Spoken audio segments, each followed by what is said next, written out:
either a little bit of human blood, animal blood, and then when you go and paint it onto the rock face, it just helps it stick there. The colours that you'll find with the ochres within this area are more of the white and yellow. The one that actually covers in Bunjil's body, the brown, and also his two figures there, have actually been passed through the area. As you can see with all the dots on Bunjil, it just tells you which tribe Bunjil was in. This is the Japarong country, and then on the other side of the mountains where Hallsgap is, on the other side there, you've got the Jabwajali people. They are the two main tribes that lived in this area. And also a community member and a cultural heritage officer. And they actually do survey work on the outside of the shelter here. So just out the front they dig squares, and they dig them about 3 metres by 3 metres, and actually dig down on layer and layer and actually sift through the dirt or sand to either find like a coal from a fire, an artefact, or even an animal bone.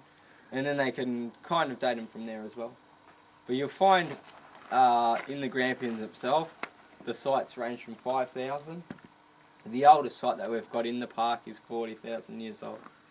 So, and there's also a number of art sites that are open. We've got 5, including Bunjil. So we've got 2 at the northern end of the Grampians, 2 over in the southern end. But again, altogether we've got over 276 other sites that have been recorded. So that's about a population of about 80% of artworks found in the Grampians and the surrounding areas. So we're very lucky in that. Again, this place here is very sacred to Aboriginal people. It was known like a church. Here on top of a granite outcrop, we've got a rock hole. I had a look in the hole there, and we've got fresh water. So this would have been a Aboriginal site for getting water, I should imagine. Have a look at that, eh? There you go. Rock hole. Grampians National Park. It was all very interesting, wasn't it? Hey, listen, it's time we left the Grampians now and head for our next port of call, which is Little Desert National Park. So we'll go there. We're heading for Horsham now.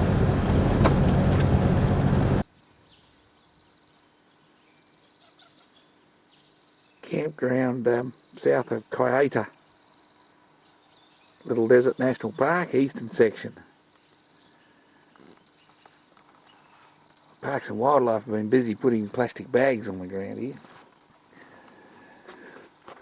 Put the wire up tonight because the conditions are fairly bad at the moment. So we'll be able to talk on the radio with them tonight. We had tea going. We haven't got tea going anymore. We had tea going. There it is there. At the moment it's actually buried over there. See next to the tree here? It's actually buried there, alright? So, as you might realise, not all of my experiments work. I actually tried the savoury lentils, but they didn't work out all that well. Before I forget, I got a little message to pass on. A little person in Perry called Dylan. Look under your bed, mate, okay? We're going to have a quiet night here tonight, and we'll continue on with Whipperfield National Park tomorrow. The four-wheel drive tracks in here are very sandy and very narrow.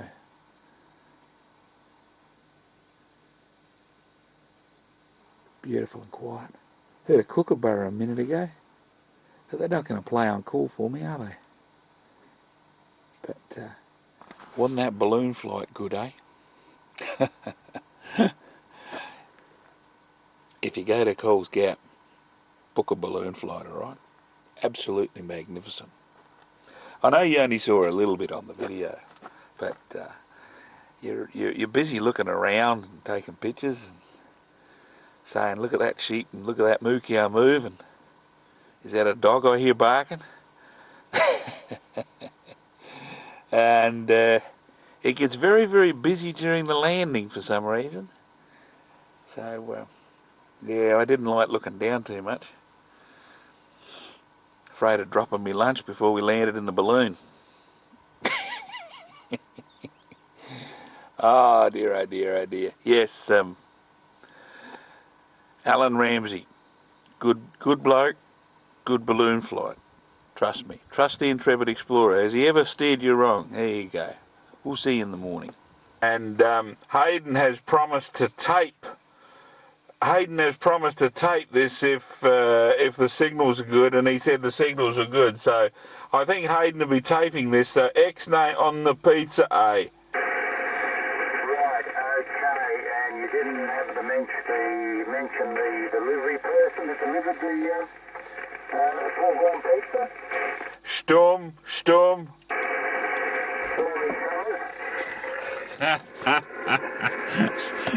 What do you you reckon Stormy Summers has been delivering pizzas, do you? Well, after a very busy day yesterday and a very early start, I slept like the proverbial log last night. Probably kept the other campers awake too, but we won't worry about that. Yes. Beautiful little bit of bush here. A bit different from the Grampians, eh? As I said before, all the roads in here are just about four-wheel drive. They're all very, very sandy. Almost, you could say, like beach sand. So we won't venture too far on them, eh? Might get caught by the tide coming in.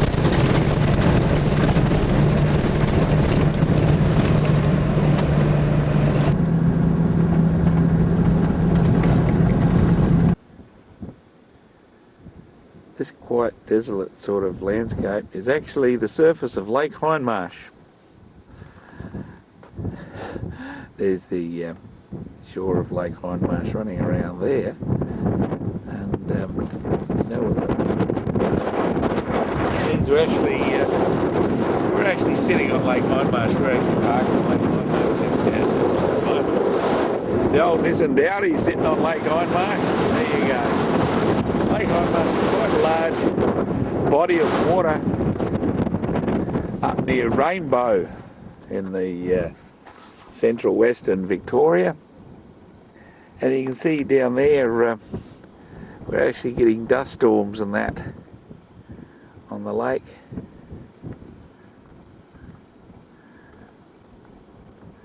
It's all very good, eh?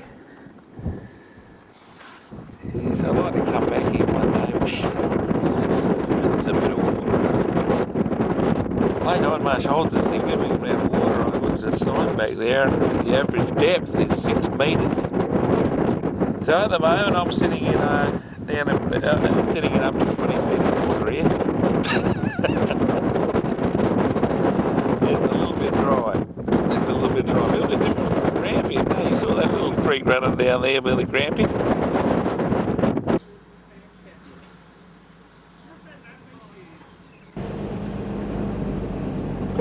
We're at a town called Rainbow. Very pretty town. Looks like the people here take a great deal of care with it. They get interesting little spots in the middle of the street here where you can sit and eat your lunch under the trees. It's sort of like your little gardens. They got little gates on them and roses growing in there, and you can sit in there and eat your lunch. It's very good, very clean town. All freshly painted. On the edge of Whipperfield National Park in the Wimmera region of Victoria.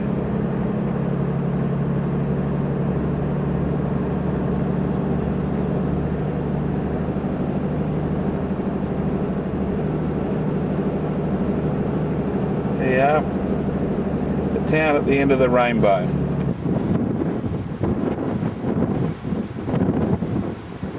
Just north of Rainbow is another quite large lake, Lake Albacucha. Very hard to pronounce. This also seems a little bit dry. It's also another freshwater lake. So it looks like the country's a little bit dry, eh? There's the lake bottom out there.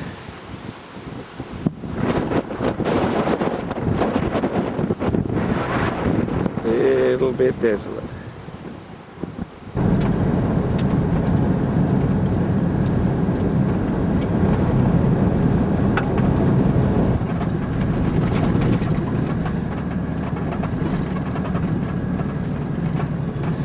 We're in the Whipperfield National Park, and we're on the what are we on? We're on the latch track, going north or northish. It's a little bit sandy.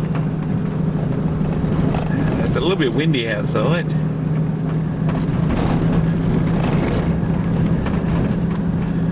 It's all very good.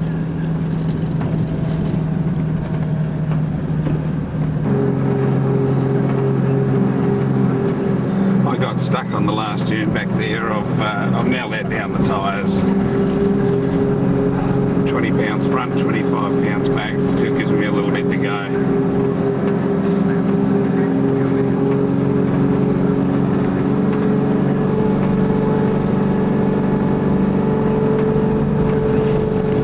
Very windy out there, and it's a little bit warm. She's around about 30, 33, 34 degrees out there. Hopefully the temperature will drop and we'll get a bit of we'll get a couple of showers on this sand and it'll be alright. But I don't think we're going to get any showers or cool change till later this evening.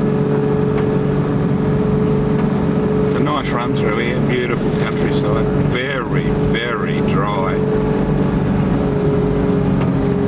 All the little lookouts over the lakes are all dry as a bone, their little swamps are dry.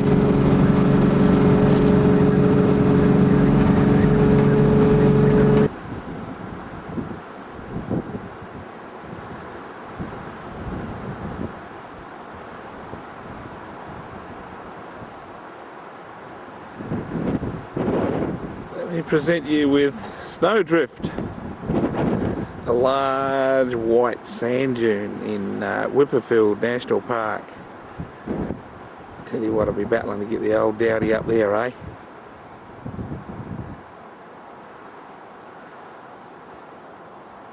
Absolutely magnificent. You're driving along and it's suddenly sitting in front of you.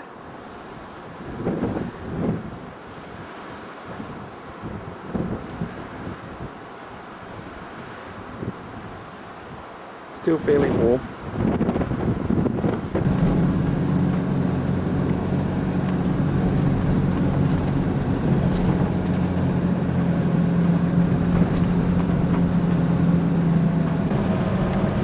Also to extend me troubles a little bit, my water bottle fell over in the back of the car. I got about 4 or 5 litres of water slushing around the back of the car.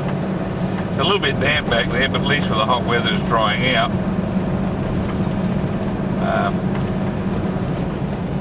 Part of the problem is though that I don't know where most of the water went. I suppose I'll find that out eventually, eh? Oh, the car coming the other way. Total fire ban today, so that means no gas cooker tonight. I had a cold tea last night because I had to bury the hot tea. I'm going to have to scrounge around and find something cold to eat tonight because you're not even allowed to light up a gas burner. So. Oh dear, oh dear, oh dear. The trials and tribulations of the intrepid explorer. The chappie behind me says he's ready for a change. I don't know what he means. Have a look at that. Isn't that absolutely beautiful? Until it hits. Have a look at that, eh? That's picture postcard stuff, isn't it, Jack? We're at Underboil. And have a look at that change coming in.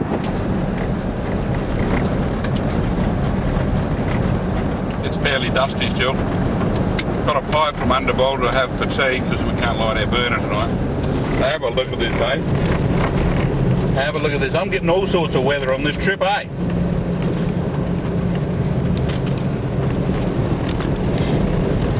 Better tell Dave Warden there might be a bit of dust in the air filter this time. Don't know where that's coming from. Joker at the back on there on the road said, good old mallee dust, that's all it is, good old mallee dust. Well, I think it'd be better left in the mallee. Look, we're losing visibility. Might have to switch on radar. Good evening. I'm having my total fire ban peach and mango, and I had me bite a pasty. You saw that on the Underball jelly, and Coke and lemon.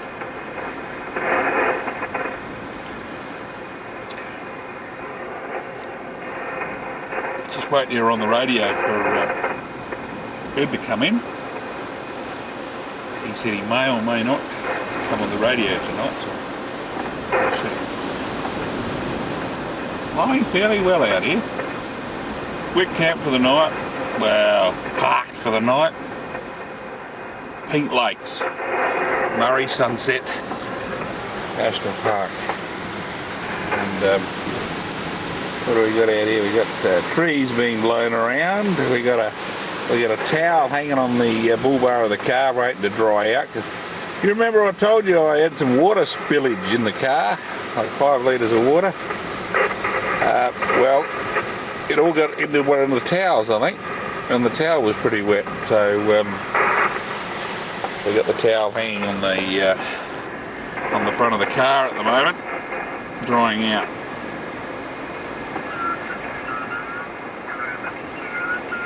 Fairly, very warm today. It's still about 30. It's dropped a bit, probably about 31 at the moment. 31. The dust has gone down. It's now just wind. It's a bit like the old Intrepid Explorer. Just wind. Alrighty, we're going to have a night's sleep here. And then we're going to. I've got maps. I got so many maps. Yeah, we're at Pink Lakes. We're going to go up and have a look at Rocker Lake tomorrow because I've been listening to the radio a bit and everyone reckons Rocker Lake's real good. And then we're going to go into Hatta Kulkan. I'll be asking questions later on. Hatta Kulkan National Park on the Murray. Have to cross the Calder Highway with that. Better look left, look right, and look left again. All right, we'll see you in the morning. We're going to have we got some campers down there, a fair way. There's three of those vehicles, and they're in tents. Dear. Times like this, I'm watching the flies. We got flies back. Oh, marvellous. Times like this, I'm glad I sleep in the car. Good morning. How are you this morning? I am standing on one of the salt lakes in front of the campsite, and have a look at that, eh? Beautiful morning this morning. The wind's dropped, the temperature's dropped.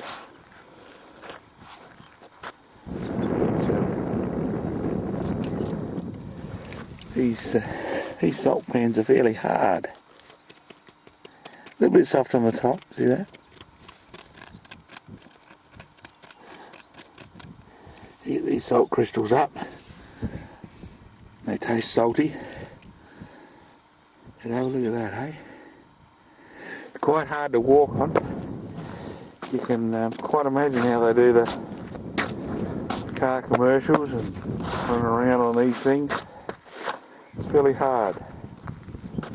salt forms a very hard crust. But I suppose it's very mushy underneath. It's a bit mushy walking out here. There's a little bit of mush out there before you get to the salt pan itself. It's very hard on the surface. It might be because it's early morning, but the car doesn't seem to be sinking in the sand like it was in Whipperfield National Park. Perhaps it's a different sort of sand, perhaps it was drier. But the old Dowdy's having no trouble with this sand. Saw a few goats a minute ago. Looks like they got a feral goat problem in Murray Sunset. A lot of kangaroos and the beautiful mallee. Very sandy, isn't it, eh? The old Dowdy doesn't seem to be sinking down. If you have a look behind, we got our wheel tracks don't really seem to sink down or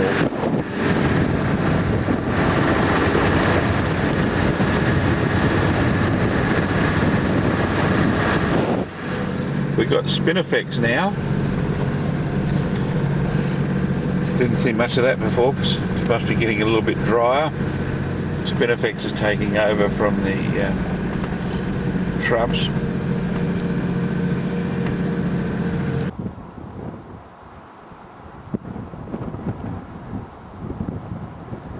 Little intersection of a couple of the tracks in Murray Sunset.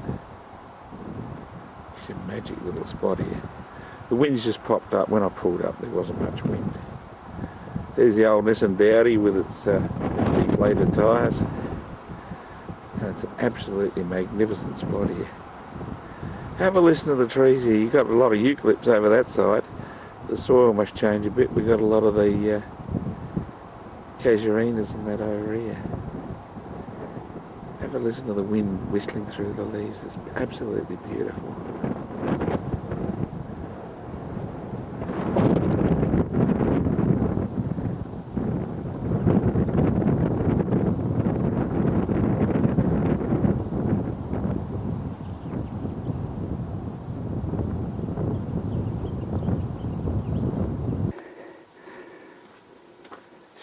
Stupid little thing I did. I had the door open and got out the car for a second and it went back and the door swung right back and has broken the hinges.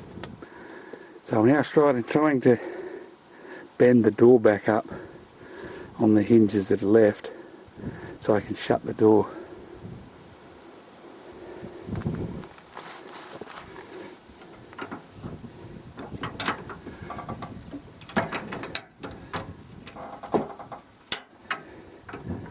Have to be able to shut the door to drive along, don't we? Yeah, it's causing a little bit of bodywork problems here, but we'll have to get that fixed up later on. What a bugger, eh?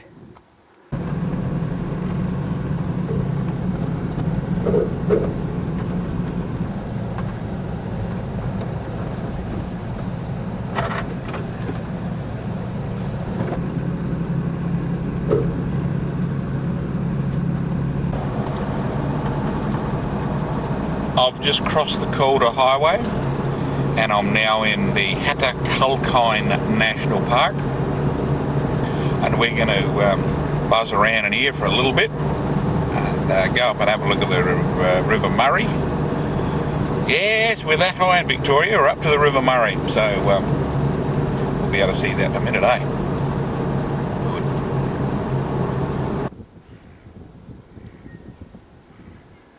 I knew that if I travelled north far enough in Victoria, I'd finally get to the River Murray.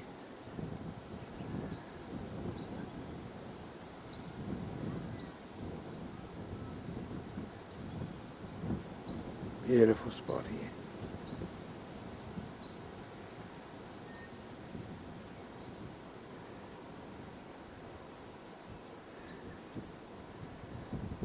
Beautiful white beach over there, eh?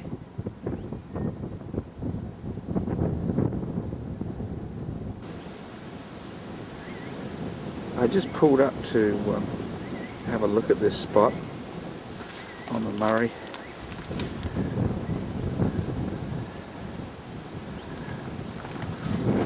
And it's so good, I reckon I'm going to stay here tonight.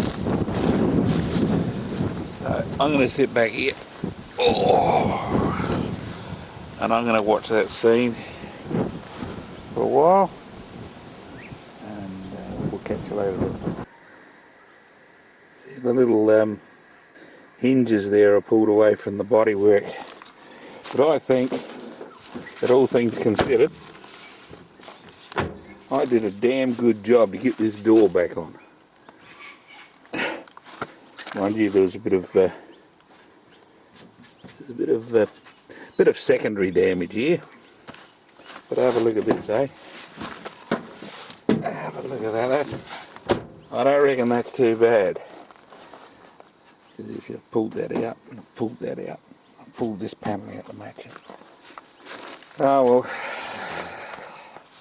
Sergi's crash repair might have a bit of business.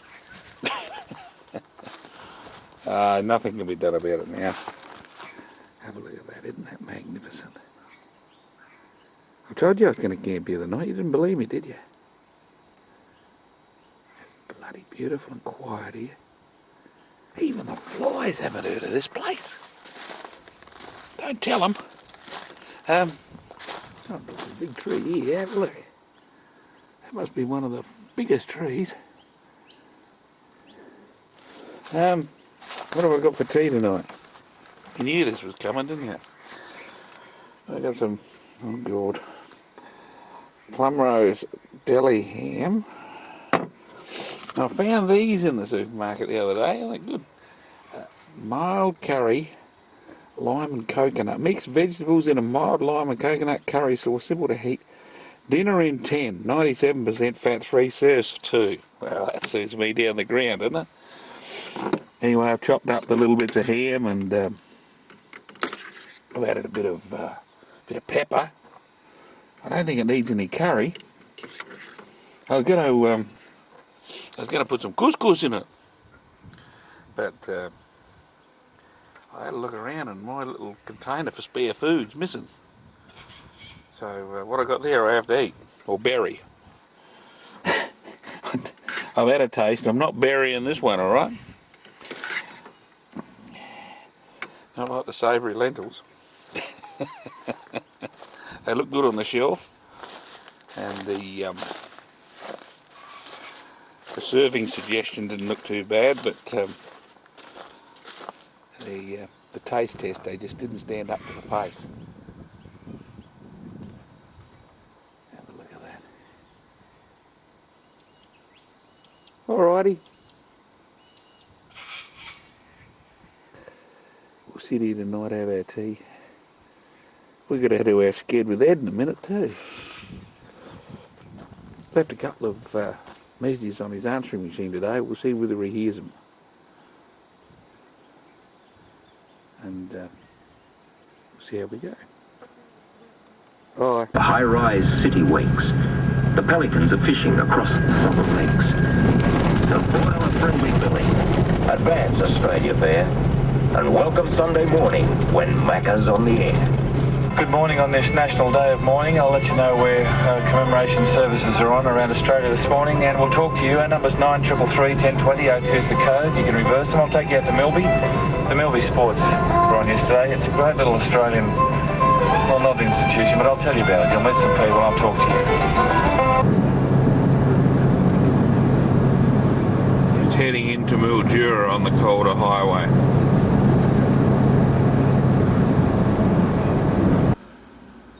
Well, we're in Mildura, and I didn't think I was going to get to this, but finally I found a food recommendation that I can thoroughly recommend. I've got here. Have a look at that, eh?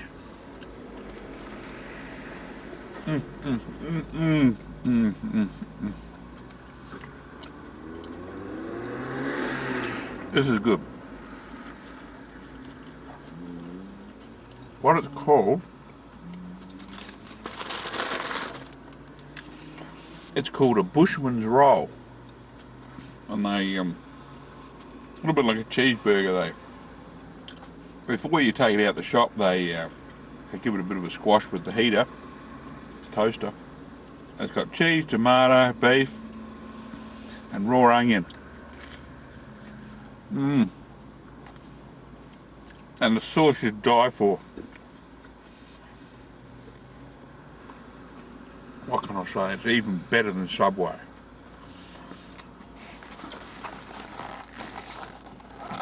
Comes from a little bakery in Mildura called Haddock's Bakery. They even got a little delivery truck out front. Look at that. Good. See that? Haddock's Bakery in Mildura. Straight opposite a bloody great big Target shop in Mildura in the main street here. Haddock's Bakery. It's absolutely magnificent. I got trust me, that is genuinely good. I also got for later. Don't want to go hungry, do I? I also got a Sicilian focaccia roll, toasted as well, and they've even got a thing on the bag, Haddock's Bakery. Tell you what, look, if you're in Mildura and you don't go in there, you're a bloody fool to yourself and a burden to others, alright? Have a look at this. It's a sort of a pie sort of thing, and it's got bits of this and bits of that. It looks really good. I haven't tasted it, but it looks really, really good. And I've found generally that if something looks really, really good, it generally is. You know those lentils I had the other night that had the berry? They didn't look very good at all, and they tasted terrible. And that looks really, really good. Look, it's not even fatty. Look, it's not even coming out the bottom of the bag. God's truth. God, you can eat healthy and have good tucker. This stuff's the raw onion maker. My breast's not going to be that sweet for a couple of days, but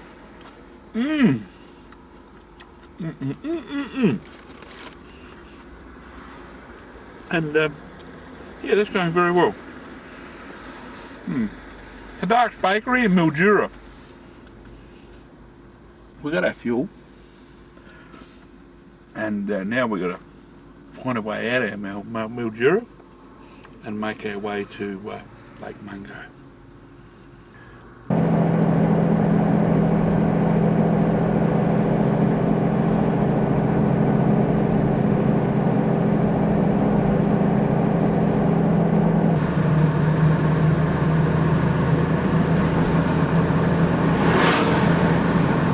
Bridge over the Murray at Mildura. We now cross over into New South Wales.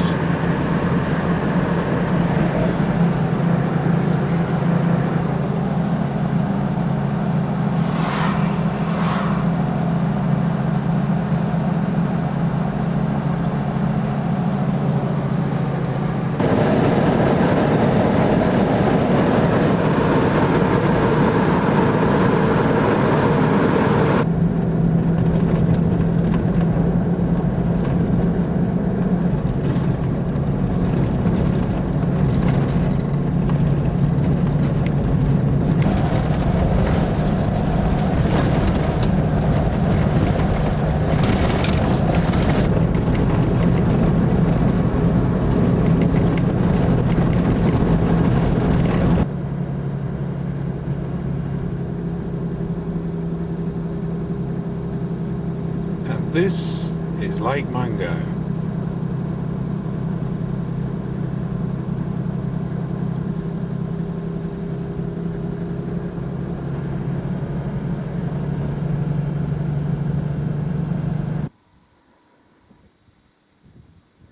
Lake Mungo was actually a sheep station up until 1978, and during the early days the pioneer settlers had to make their own sheep yards out of the local pine that were in the area, and they cut the pine into set lengths, put the uprights in, then slotted them in, slots in the uprights to make the walls. Of course the whole thing had to be off the ground to allow the sheep droppings and waste to go through to the floor, through to the ground. Incredible amount of workmanship that went into cutting the logs, putting a little bit of a narrow end on them and slotting them into the slot for the verticals for the shearing shed. They even made their own gates here. Even the rails were grooved in and slotted in. But it's amazingly cool in here even today. The iron roof would have been a later addition.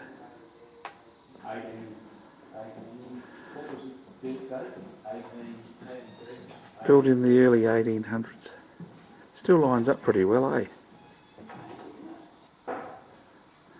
There's the actual shearing stands there. Obviously of a much later period. Probably around about 78 when the shearing plant shut down. Looking towards the Great Walls of China on the far side of Lake Mungo. And we drive across the old lake bed. The story of Lake Mungo is this all used to be water here before the last ice age. And the Aboriginals used to live around the shoreline here, which was quite verdant. And their remains are in the sand dunes there, which used to form at the edge of the lake. Well, as the lake dried, eventually it became a sort of a wetland, and red sand used to blow in over the top. And the Aboriginal Shearers used to live there, and when the river systems came through here and the lake was completely dry, they still lived here. But they got remains in the sand dunes over there. And when this opened up as a pastoralist property all through here, of course they chopped down all the trees and that, and the thing started to blow. And during the droughts of the 1860s and the rabbit plagues, they sort of dug holes everywhere and ate all the grass. The sand blew and blew and blew, and what it has actually done, it's actually started to erode these sand dunes with the erosion caused by the rabbits and the winds coming through here. And the people are starting to find, in amongst all these little mounds and that, in amongst the sand there are different colours. You've got the red, you've got the white, the pink. They're starting to find Aboriginal artefacts where the Aboriginals used to live on the dunes before they've presently become eroded. And quite early on in the 70s they found what they called Willandra woman, who was 40,000 years old, or 30,000 years, about 30,000 years old. And it was found to be a ritual Aboriginal burial because she was actually cremated and the bones were crushed. Anyway, they examined the site a bit more and they found a man, a bit older than that, around about up towards 40,000 years, and he was covered in ochre. The bones had evidence of ochre having on them. So that currently pushed back the known occupation of Australia by the Aboriginals another few thousand years. So currently the occupancy of this area is currently recognised as 40 to 50,000 years old. And the sand and the wind is still blowing and the sands are still moving and they're still coming up with more finds. It's a fairly remote area out here. The sheep station gave up the ghost and it was bought as a national park. And now it's known as Lake Mungo National Park. It's quite an interesting little setup before the last ice age.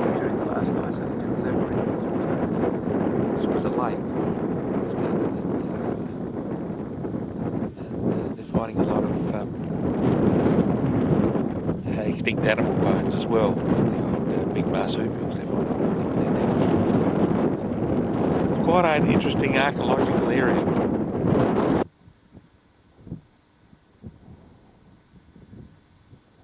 We're in the middle, or on the edge of the lunette. It's called lunette, not because it looks like the moon, but because the big sand dune here is in the shape of a crescent moon. It goes around that way and back behind me with one of the... but it looks a bit like the moon, doesn't it?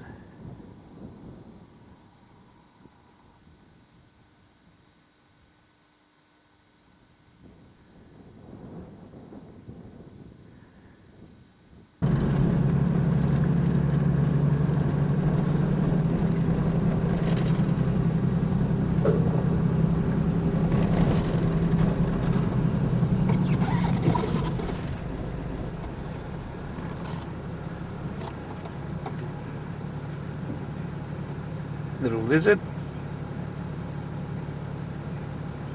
sitting on the road waiting for me to pass. Yeah, he's got his tail in the air. He's testing the wind.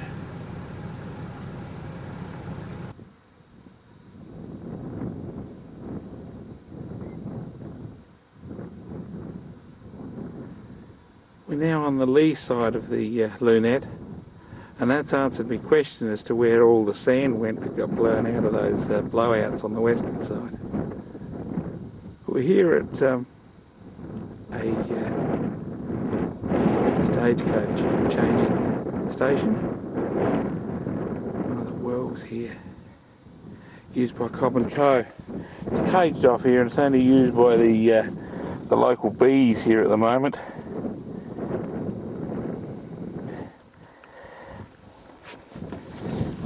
See the water down there. Here we go. Wouldn't believe the water just here by the dunes, would you? Hey? Yeah, apparently the stagecoach used to cross the lunette at that point. They used to fill up, water their horses here, have the second team of horses all held around here, and they used to go off over there towards Pooncarie. One of the stagecoach routes.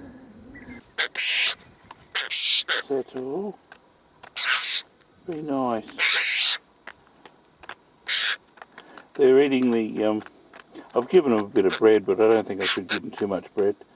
So I thought I'd give them the seeds off the bun. So if I give them the whole bun, they just drag it around their dirt. If I hold it, they sort of peck the seeds off. I don't know what sort of birds they are. They're sort of squawky birds. I call them squawky birds anyway.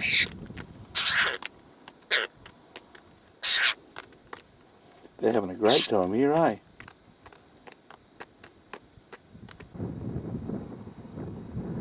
Beautiful quiet spot here. Mungo National Park, main campground. What do you think of those birds, eh?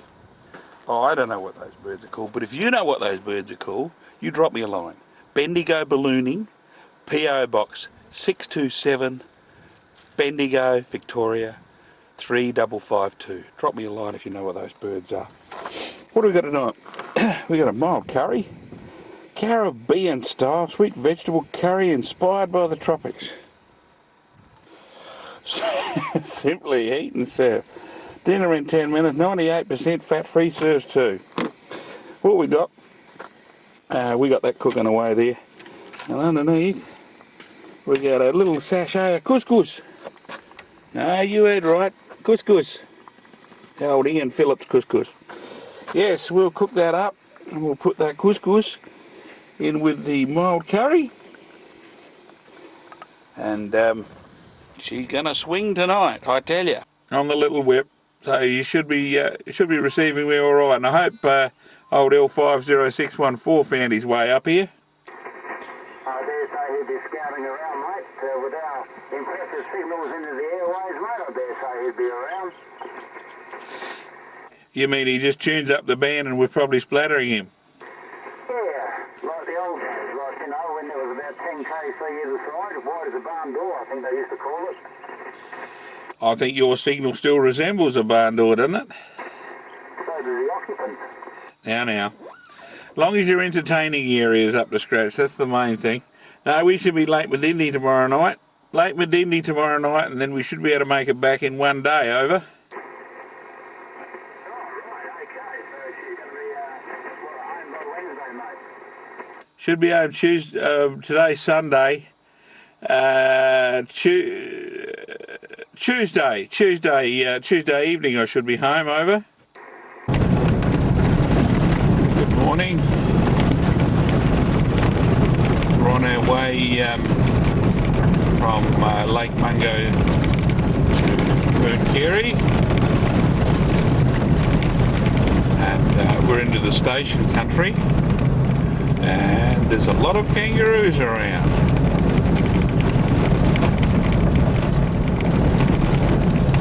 Very encouraging to see a few kangaroos around, although the property owner might not think so. You're going across the road in front there.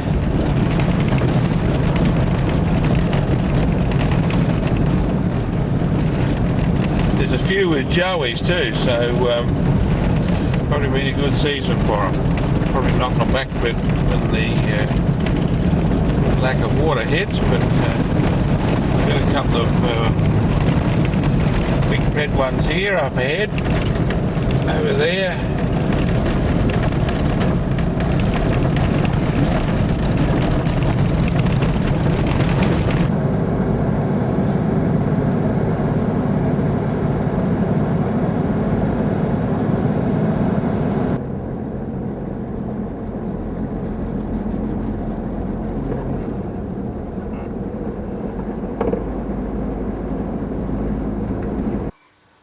Well, it's still a very beautiful spot. You remember on my last video, back road to Burke, I was parked over there when it was raining. Here's the black soil,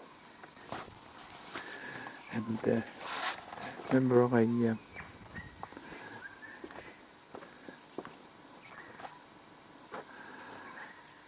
put me lens down there. And the river was nice and high, it was flowing well. Well, here's the same bend at Pooncarie.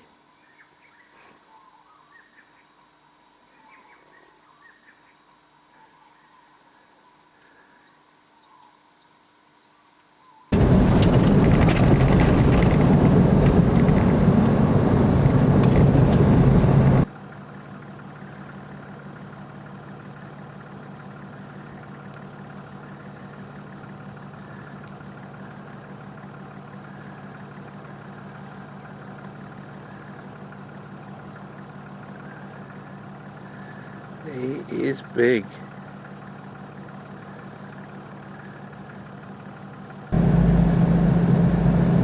Just coming into Menindee.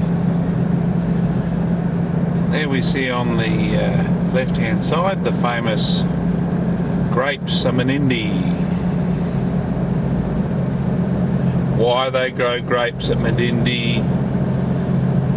Because they can. They have the water out the Darling. Here we've got grapes on the right hand side as well.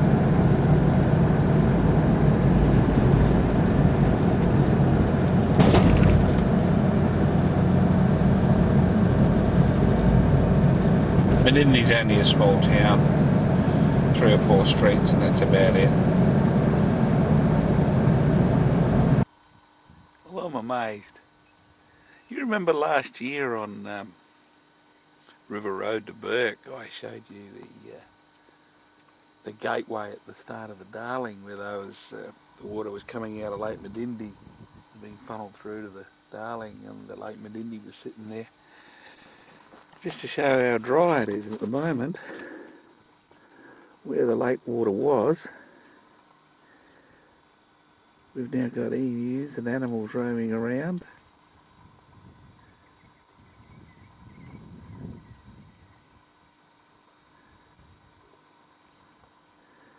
Have a look at that.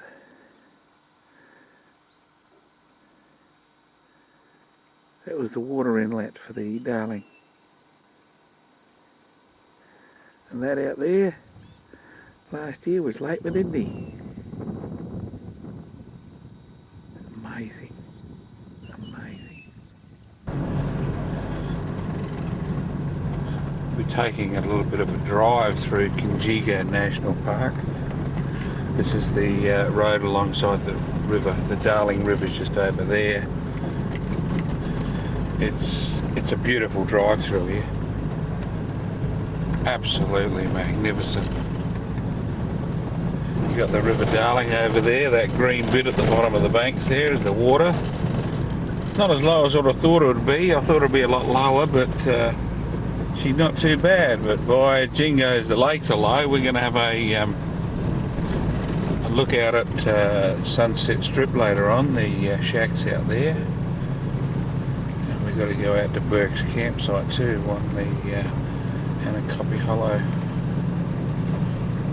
Coppy Hollow's another shack locality.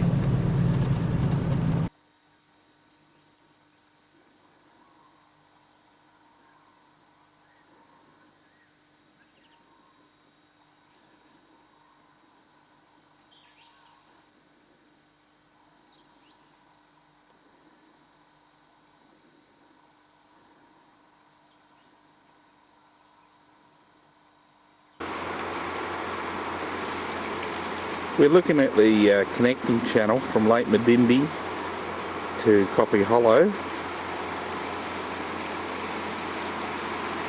They're pumping the water out of Lake Medindi, which is that one over there in the background, back into the channel. Normally it's flowing the other way. They're actually pumping it back into the channel, which leads to Lake Pamam-Aru, which actually provides the water which is released into the Darling.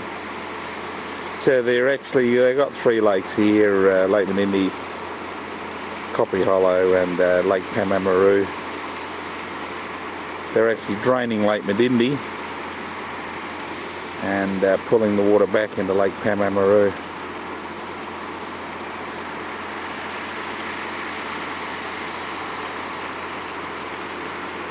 There's the railway line going between Broken Hill and Sydney. Well, I finally found the main weir on the Darling. That's the Darling River up there going towards Burke. The water comes down, comes through the main weir regulator, and this regulates the flow of the Darling directly past the lakes. So this is actually, water is actually going past the lakes and is actually going straight down the Darling. There's no water currently coming from the lakes down the Darling, of course, because there's a bit of a water shortage, but they're maintaining this flow down the Darling for environmental reasons. So there you go. And this is a temporary road crossing across here. You can only do it at low water, of course. That's the flow down there going towards Mildura and Wentworth, and well, not so much Mildura because it joins the Murray at Wentworth. That's the flow continuing on. So there you go. All very good, isn't it? There's a lot of water going through there. Doesn't seem to be much flow down there though. This goes to show you in peak times the water's just about up to the top here, and she's going into the lakes at a great rate, and they release water from the lakes as well to keep the water level. So you can see by the trees there that the water level's supposed to be up near the trees there, and all these dead trees and that are supposed to be underwater. That's why they're dead. All out there. That's all supposed to be water down there, so the level's supposed to be up here somewhere. So she's a good 30 feet down, 30 to 40 feet down on what it's supposed to be. Well, there you go. I'd say the old intrepid explorer didn't take you places and show you things.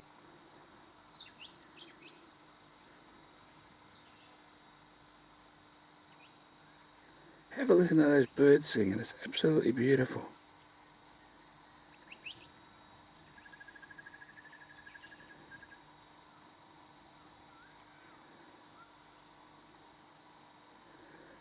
We're on the banks of the Darling, Conjiga National Park. Just very nearly near where I was before last time I was here. We got tea going. Looks good tonight too. We got our old favourite. I can't believe it's a soup. Pot of soup, beef pepper pot. Put a bit of curry in it, the old sun, moon and stars, and a bit of pepper. Oh, it becomes beautiful.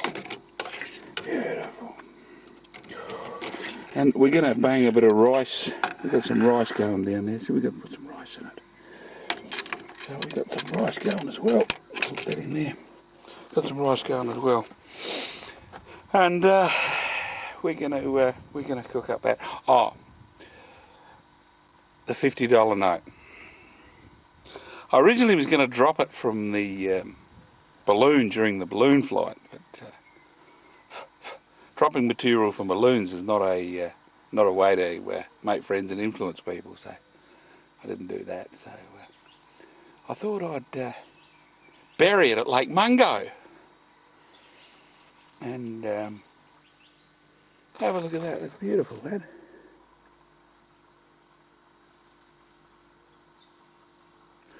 And I went past and I thought, nah, if I bury it, it's just going to blow away in the wind and no worries. So what I've thought, I've been thinking about this, what I'm going to do is I've got a Coke can here, empty. I'm going to get $50 here. Now watch this time. Now, there's no skullduggery, there's no trickery. We take a $50 note, one quite new, plasticized Australian currency $50 note. Now I'm not going to go off camera. I've been accused of going off camera. I've been accused of many, many things in this. We put it inside the Coke can. We put the lid back on the Coke can. We stay in shot. We stay in shot. I duck under the limb. Right. Now we take this Coke can and we hurl it, now I've got to stay in shot here, into the Darling River. Nah. I was going to, nah. This trip's cost me too much money anyway. I can't afford it. Alright? Sorry for all you people out there, but I can't keep throwing away money for your benefit. Oh, what do you think of, what do you think of the hat? Is it me? What do you reckon?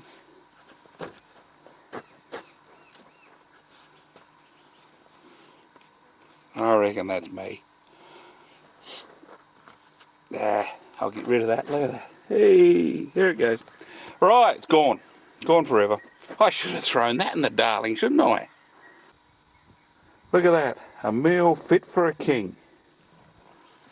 I'm getting better, aren't I? It's going to be a bit of a roughie tomorrow, mate.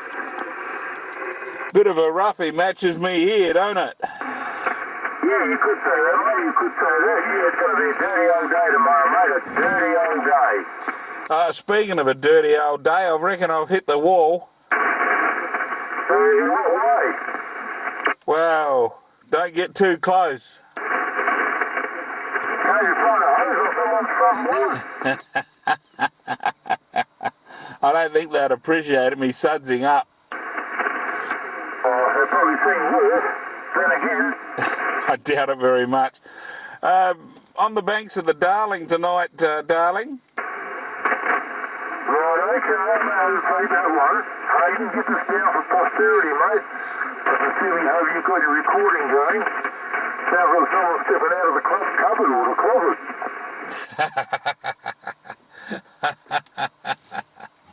Now I'm on the banks of the Darling tonight, dear, and like I said, I reckon I'm ready to come home now. Well, we're on our way home. Just heading from Bendigo to Broken Hill at the moment on the bitumen. And we're just about to cross the railway line.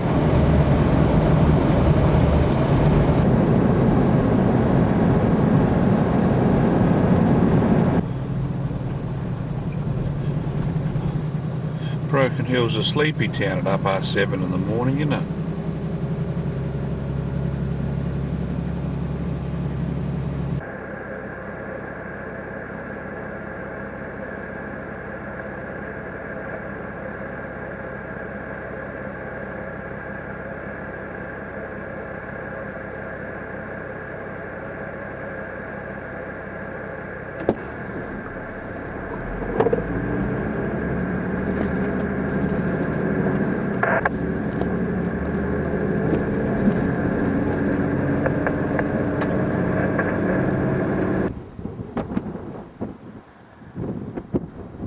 We're on top of a hill here. It's a little bit windy, but it's a living sculpture site out of Broken Hill. And I'll just take you around a few of the sculptures here. This one's titled Motherhood. They're sculpted out of natural rock. This one's entitled Moon Goddess. Entitled Habitat. This one is called Under the Jaguar Star. Angels of the Sun and Moon.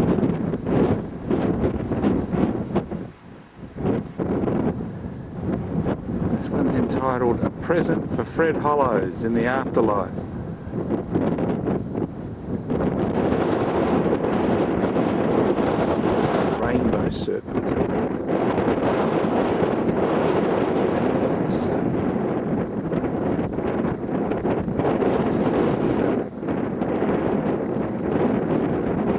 Images more like the original images all over its surface.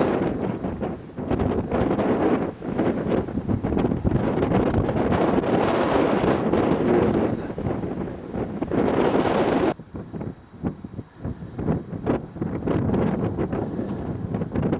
This one's entitled The Horse.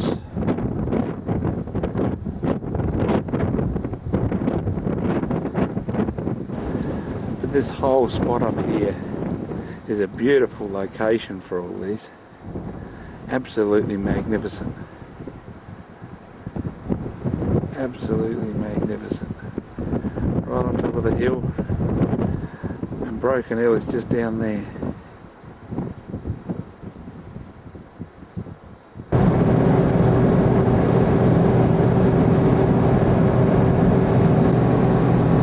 Heading on our way home now.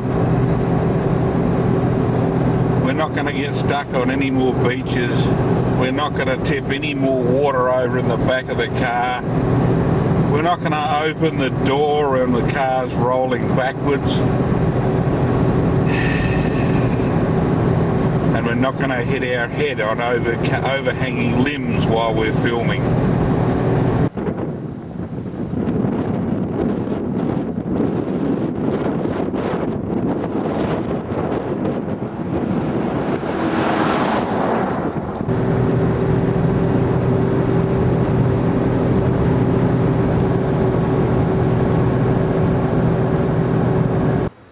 We're at Paratu Railway siding.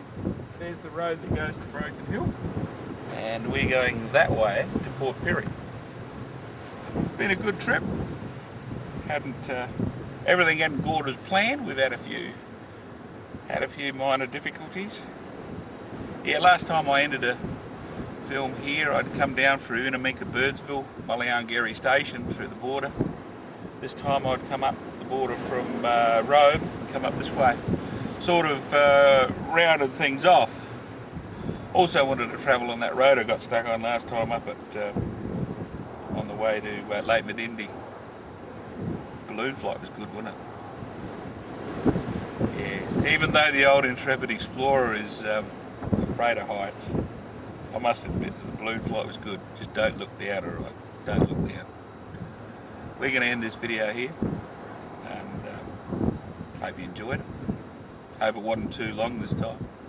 And we'll see you next time when we go to the bush, eh? I like the bush. It's good, eh?